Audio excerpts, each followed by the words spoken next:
دنیا میں جیسے ہی پاورفل لیڈرز موجود ہیں ویسے ہی ورسٹ لیڈرز بھی تھے۔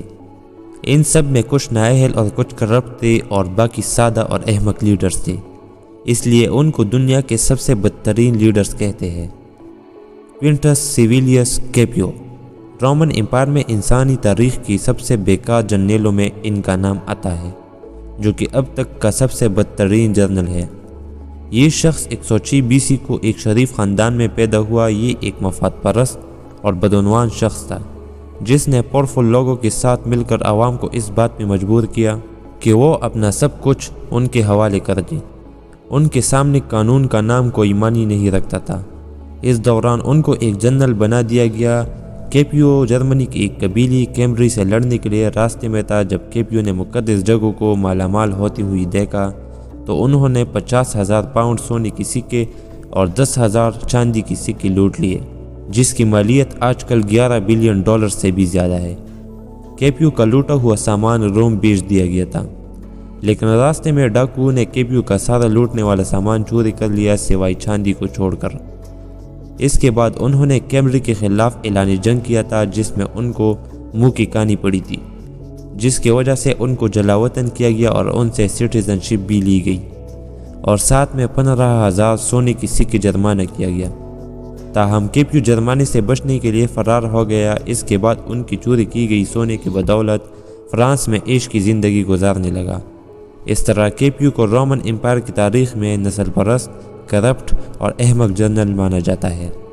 اس کے بعد اگلا بدترین فوجی لیڈر اتنا ہی نااہل اور بدترین تھا جتنا کہ وہ ایک بدترین ڈکٹیٹر تھا، جس نے تقریباً اکیلے ہی اپنے ملک کو تباہ کیا تھا، جس کا نام تھا فرانسسکو سولانو لوپیز۔ یہ کارلوس انٹونیو لوپیز کا بڑا بیٹا تھا جس نے اپنے والد کی موت کے بعد فوراً اقتدار پہ قبضہ کر لیا۔ اس کے والد نے نسبتاً مضبوط فوج کے ساتھ کمان پہ چھوڑ دیا تھا اور اسے تنبیہ کی تھی کہ سفارتی تنازعات کو حل کرنے کے لیے فوجی طاقت کا استعمال بالکل نہ کرے۔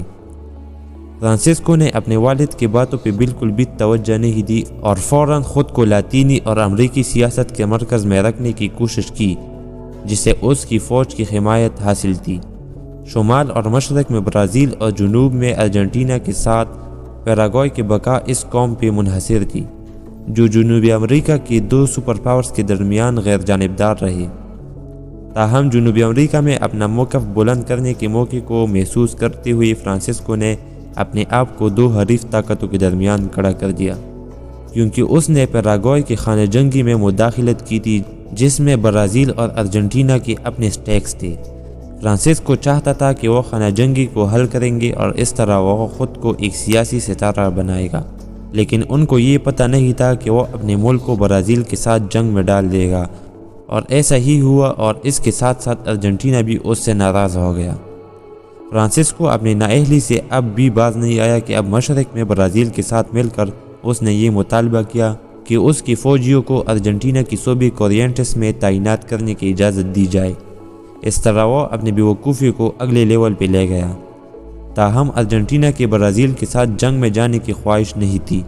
اس کے بجائے فرانسسکو کی اپنی سرزمین پہ دوراندازی نے ارجنٹینا کی پیراگوئے کو تباہ کرنے کے لیے برازیل اور یوروگوئے کے ساتھ 3 طرفہ اتحاد میں شامل ہونے پہ آمادگی کی۔ آئیے فرانسسکو کے حیران کن حماقت کی تعریف کے لیے ایک وقت نکالے۔ فرانسسکو نے جنوبی امریکہ کی سیاست میں مرکز بننے کے لیے اس نے یوروگوئے کے خانہ جنگی کو ختم کرنے کی کوشش کی اور اس کے بعد یوروگوئے، برازیل اور ارجنٹینا کو اس کے خلاف اعلان جنگ کرنے پہ آمادہ کیا، جس کے نتیجے میں ہونے والی جنگ پیراگوئے کے لیے تباہ کن ہو سکتی تھی، جس کے نتیجے میں آدھی آبادی کی موت ہو سکتی تھی۔ اس کے بعد فرانسسکو کو پہاڑوں میں چھپنے پر مجبور کیا گیا، جہاں اس نے اتحادی قابضین کے خلاف ایک ناکام مہم چلانے کی کوشش کی، جس میں وہ ناکام ہو گئی۔ فرانسسکو سولانو لوپیز کی موت اس وقت ہوئی جب اس نے اتحادی فوجیوں کے گروہ پہ تلوار سے حملہ کرنے کی کوشش کی۔ اس دوران ان کو گولی مار دی گئی۔ اس طرح ان کا بھی خاتمہ ہو گیا۔ اس کے بعد تھا گیڈیون پیلو۔ ان کو بھی بدترین جنرل مانا جاتا ہے، اور جتنا ان کو بدترین جنرل مانا جاتا تھا اس سے کہیں زیادہ نااہل اور بیکار شخص تھا۔ یہ شخص ویسٹرن تھیٹر کا سول وار میں ایک بدترین جنرل رہ چکا ہے۔ ایک خوفناک فوجی رہنما کے طور پر اس کا کیریئر امریکی جنگ کے دوران شروع ہوا۔ اسے میجر جنرل کے عہدے پر ان کے دوست پریزیڈنٹ جیمز کے پولک نے تعینات کیا۔ ان کو اس سے کوئی فوجی تجربہ نہیں، لیکن اس کے باوجود بھی ان کو ایک یونٹ کا کمانڈر بنا دیا گیا اور میکسیکو بھیج دیا گیا۔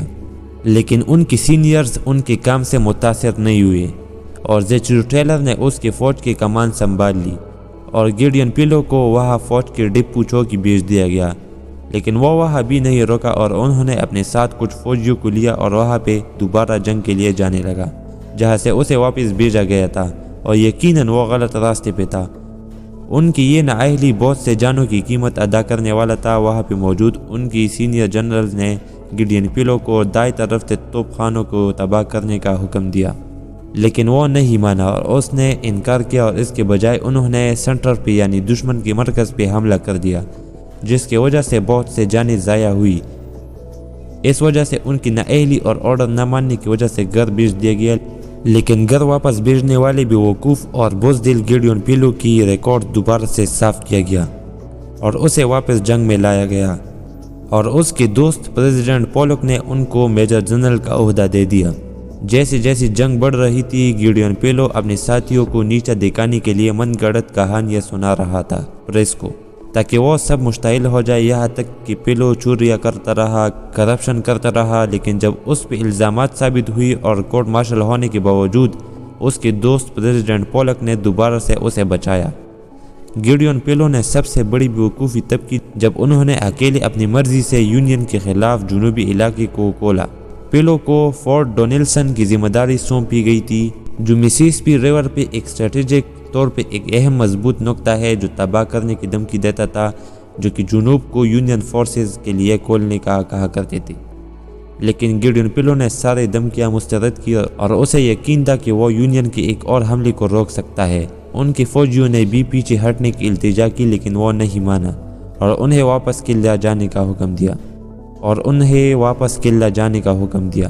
لیکن یونین فورسز نے ایک وحشیانہ حملہ کیا اور پیلو کے ڈیفنس کو کچل دیا۔ اس دوران صرف چند ہزار لوگ یونین کے حملے سے بچ نکلنے میں کامیاب ہوئے، اور اسی طرح گیڈیون پیلو کا خاتمہ ہوا، اور ان کی بیوقوفی کی وجہ سے قلعہ مسیسپی کو یونین کے حوالے کر دیا گیا۔ دوستو، اگر ویڈیو اچھی لگی ہو تو لائک، فالو، سبسکرائب کریں۔